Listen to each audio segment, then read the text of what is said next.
मंजिलें उन्हीं को मिलती है जिनके सपनों में जान होती है। मंजिलें उन्हीं को मिलती है जिनके सपनों में जान होती है। पंख होने से कुछ नहीं होता यारो, हौसलों से उड़ान होती है, हौसलों से उड़ान होती है। धन्यवाद।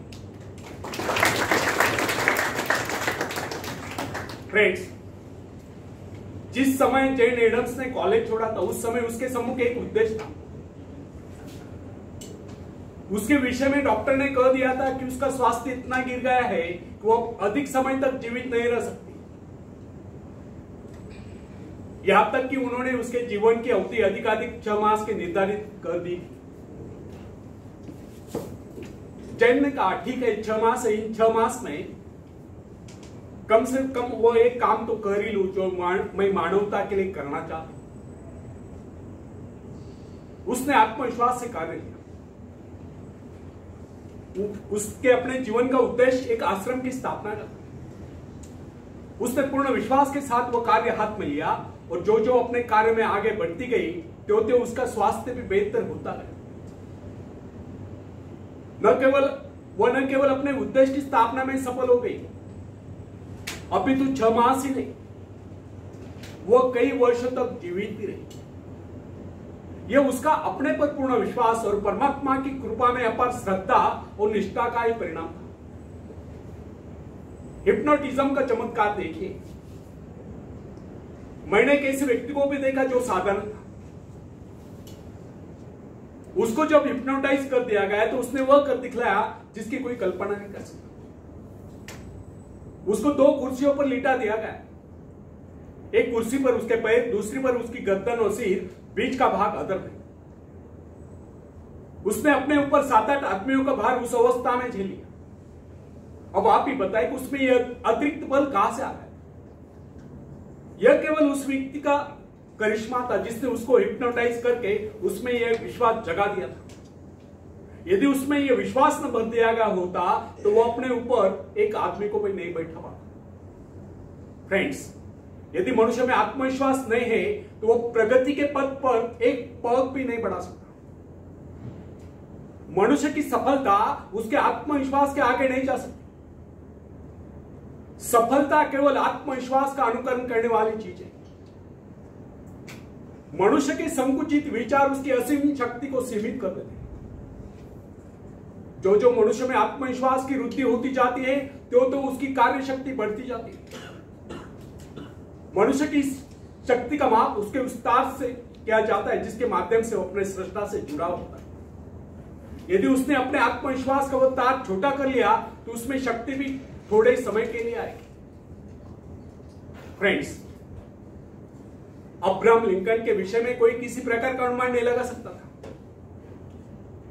वो दिखने में बहुत ही सामान्य सा व्यक्ति था, किंतु जो ही अमेरिका में पहले पल उत्तर दिशा से गृह युद्ध की सनसनाहट आरंभ हुई और राष्ट्रपति पद के निर्वाचन का समय निकट आता गया, अचानक लिंकन के मन में भाव उठा क्यों न वह इस बार अपने सारे राष्ट्र का भार अपने कंधों पर ले। बस फिर क्या था, विचार आते उसने निश्चय किया, उसका आत्मविश्वास जागा और वह राष्ट्रपति पद के निर्वाचन के लिए प्रत्याशी बन गया। उसने उन लोगों से कहा जो किसी उपयुक्त व्यक्ति की तलाश कर रहे थे, आप मेरे नाम का समर्थन क्यों नहीं करते? उसने कहा कि उसके अंतःकरण में प्रेरणा हुई है कि उसको देश का कार्य करना चाहिए, इसलिए वह खड़ा हो गया। उसने उस समय के राजनीतिविदों को बता दिया कि इस विपत्ति की परिस्थिति में वह देश की बागडोर संभालेगा, उसमें यह योग्यता है। उसने अपना आत्मविश्वास प्रकट करते हुए कहा कि इस निर्वाचन में वह अवश्य विजय होगा। उसका यह करना आत्मश्लाघा नहीं समझना चाहिए, अभी तो इसे उसका आत्मविश्वास ही करना होगा। उसका यह आत्मविश्वास सत्य सिद्ध हुआ और लिंकन राष्ट्रपति पद के निर्वाचन में विजयी घोषित किए गए। और दुनिया जानती है लिंकन एक सफल राष्ट्रपति हुए। फ्रेंड्स, जो व्यक्ति अपने भाग्य का निर्माता है, जो आत्मविश्वासी होता है, उसके प्रति सभी श्रद्धा और सम्मान की भावना रखते हैं। इस प्रकार के व्यक्ति की सभी सहायता करते हैं। जिसके विषय में लोगों को यह विश्वास हो जाता है कि वह किसी विशेष कार्य के लिए नियुक्त है। ऐसा व्यक्ति जहां भी जाता है सम्मान पाता है, सब उसकी ओर हसरत भरी नजर से देखते हैं। ऐसे लोग जिस मार्ग पर भी चल पड़ते उस पर उनका मार्ग स्वयं में बनता चला जाता है। फ्रेंड्स, जॉन ऑफ आर्क के भीतर से पुकार है कि उसे अपने देश को शत्रु की दासता से मुक्त कराना है, और इस शक्ति के आधार पर उसने फ्रेंच सेना का नेतृत्व किया और सफलता प्राप्त। यदि उसमें यह भावना न होती तो उसकी शक्ति मात्र एक सैनिक से अधिक न होती। यदि उसमें आत्मविश्वास और ईश्वर पर विश्वास न होता तो कभी भी फ्रेंच सेना का नेतृत्व नहीं कर सकती थी। अपने आत्मविश्वास के बल पर ही उस समय वो चार्ल्स को समझाने में सफल हुई कि इस परिस्थिति में केवल वही देश की सेना का नेतृत्व कर सके, इस प्रकार देश की रक्षा कर सकते। जॉन के हृदय में जो प्रबल आत्मविश्वास और ईश्वर के प्रति रूढ़ आस्था थी, उसके बल पर उसने फ्रेंच सेना का सेनापतित्व संभाला। उसका आत्मविश्वास वरदान सिद्ध हुआ, यद्यपि उसको युद्ध कला का प्रारंभिक ज्ञान भी नहीं था। बाल्यकाल में जब वो अपने माता पिता के भेड़ों की रखवाली करती थी, उस समय ही उसको कुछ आभास हुआ था, किंतु उसका पिता उसकी खिल्ली उड़ाता। इसके अतिरिक्त वो नारी थी। नारी को सैनिक रूप में देखना हर किसी के लिए सहज नहीं होता, किंतु आर्क का आत्मविश्वास उन सब पर हावी हो गया। किंतु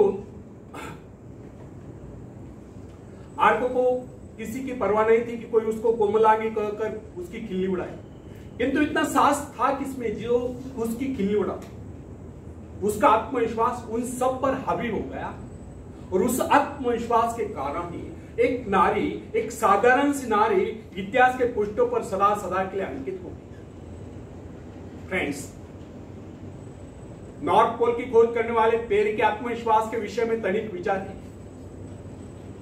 उसने इसके लिए एक बार नहीं अनेक बार प्रयत्न किए, अनेक बार उसको अपने जान के लाले पड़े, किंतु क्या इससे वो निरुत्साहित हुआ? यहां तक कि उसका जलयान खंड खंड हो गया। अनेक बाधाएं सामने, उसके संगे साथी उसको छोड़कर चले गए, बीच मझधार में छोड़कर चले गए, लेकिन वह अपने आत्मविश्वास के आधार पर अपने उद्देश्य की सिद्धि के लिए आगे बढ़ता ही गया। उसके अपने जीवन का लक्ष्य उत्तरी ध्रुव को प्राप्त करना था, जो उसके मन से कभी नहीं मिला। फ्रेंड्स, संसार में ऐसे लोगों की कमी नहीं जो कि छोटे छोटे पदों पर कार्यरत होते हैं। क्या कारण है जो उन पर आज्ञा चलाते हैं वे उनसे योग्यता में कम होने पर भी ऊंचे पदों पर पहुंच गए? इसका एकमात्र कारण उन अधिकारियों में अन्य योग्यताओं के साथ साथ आत्मविश्वास भी था। और ये जो छोटे छोटे पदों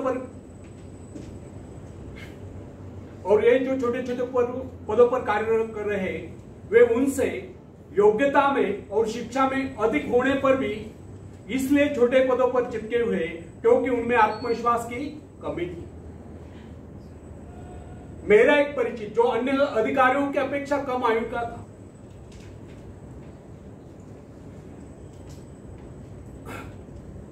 उसको अस्थायी रूप से एक उच्च पद प्राप्त हुआ, उसको अपेक्षा तक नहीं थी, किंतु यह उसका आत्मविश्वास ही था कि उसने उस पद की गरिमा को इस प्रकार निभाया कि लोग आश्चर्यचकित हो गए। यह उसका आत्मविश्वास ही था कि अनायास प्राप्त उस पद पर उसने सफलता से कार्य किया।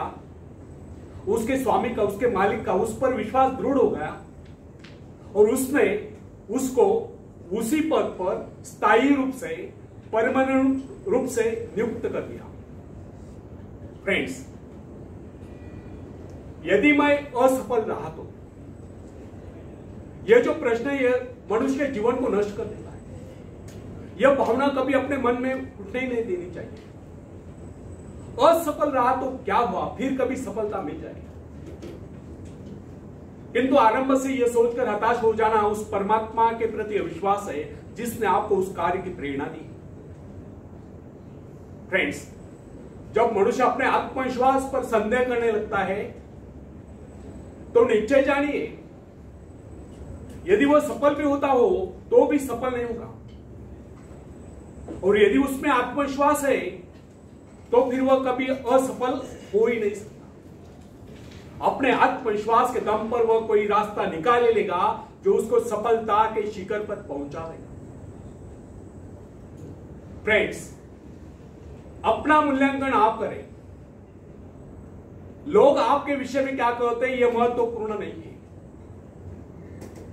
महत्वपूर्ण यह है कि आप अपने विषय में क्या सोचते हैं।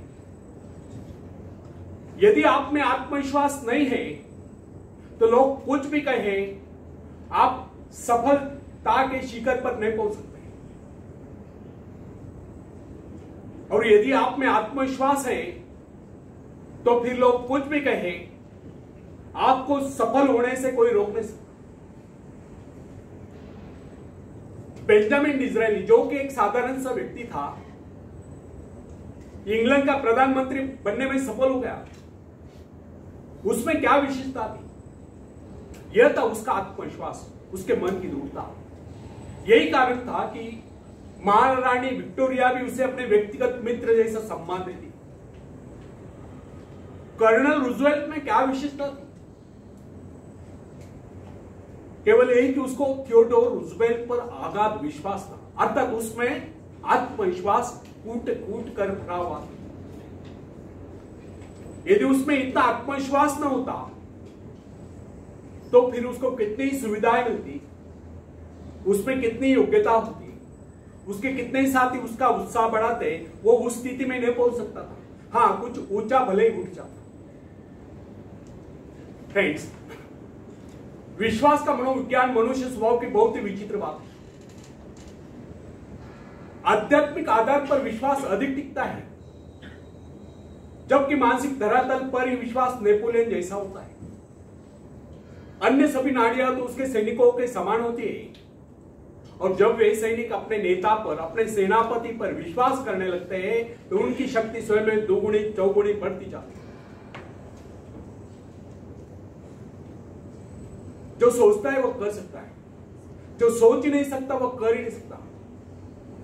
मनुष्य इस विश्वास रूपी शक्ति के विषय में कभी सोचता ही नहीं। जिनमें यह आत्मविश्वास होता है उनको कुछ अधिक नहीं करना पड़ता। वे केवल अपने आत्मा की आवाज का अनुकरण करते हैं। मनुष्य आज जो यहां तक उन्नति कर पाया है, यह उसका आत्मविश्वास ही था। अन्यथा वह पहले पल तो वन्य प्राणी ही माना जाता था। मोजेज में इतना आत्मविश्वास भरा था कि वह इजरायलियों को पेड़ जंगलों में से निकाल कर ले गया।